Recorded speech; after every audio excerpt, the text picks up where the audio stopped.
Hello everyone and welcome back to DigitalDan. Today we're going to be starting a new series called the Daily Dan, where we talk about gaming news that's happening on the day that this is being recorded. We're going to have some gameplay in the background. All I've got right now is some Skyward Sword gameplay, so sit back, watch, and just enjoy the news. Alright, so let's kick this show off with a pretty interesting story that comes in today. On the Xbox One may be getting a lightweight and cheaper model in late 2016.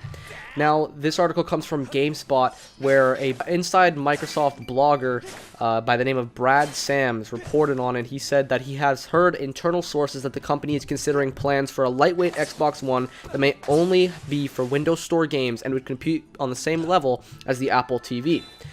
Now, he's not too sure if this is actually confirmed or not, but he thinks maybe the plans have been scrapped. We are just going on what he's saying at the moment and what he knows from his inside sources, but if it was to come out, he is saying that it will probably come out in late 2016 and have a starting price that is much lower than that we see in the Xbox One already, which is now at $350 USD. Now, this could be similar to something that Xbox has done before with their 360. They came out with the Elite model in 2007 and then released a slimmed down version in 2010. But this time it's going to have a little bit of a twist. Instead of making a complete concrete copy of their original system and maybe adding some features, slimming it down, I remember they fixed the red ring of death, they made it a little bit quieter. They're going to literally make it a scaled down version of the actual console, meaning you won't be able to play the same games. It'll be only available on the Xbox Store and all that stuff. It's going to be competing with the Apple TV and the Nvidia Shield, those sorts of lightweight consoles where it's just not really a gaming console but more of an entertainment system. So I'm assuming it'll be used for people who are very casual gamers, don't want to get too much into gaming, but also want to have sort of their own little console to run Netflix and all sorts of other applications on. Today, also in the news, our second story comes from Polygon, where we see Final Fantasy IX being set to make its debut on Android, iOS, and Windows PC. This is similar to the trend we've seen with other Final Fantasy games being released on both of these platforms, and it comes straight from Square Enix.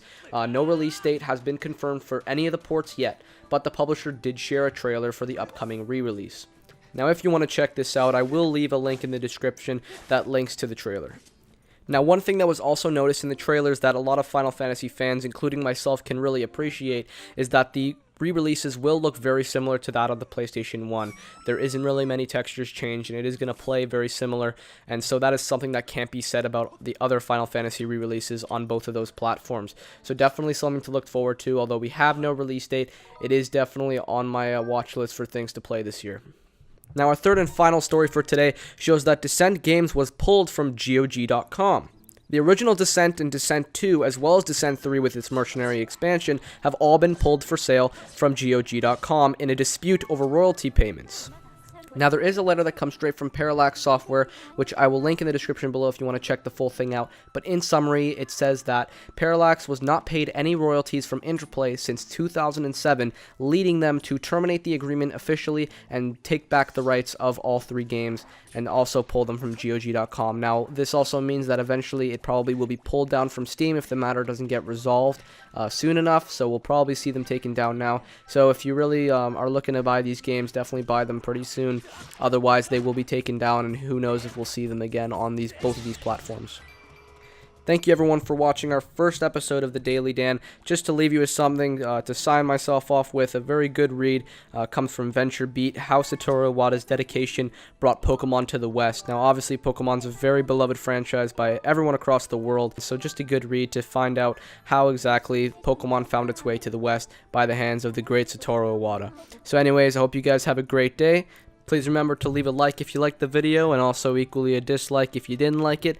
Also, let me know your thoughts on any of the stories that we've talked about today in the comments section below. And if you did enjoy the content you saw today, make sure to hit the subscribe button, because there will be tons more on the way in the coming weeks. Anyways, see you guys later. Peace.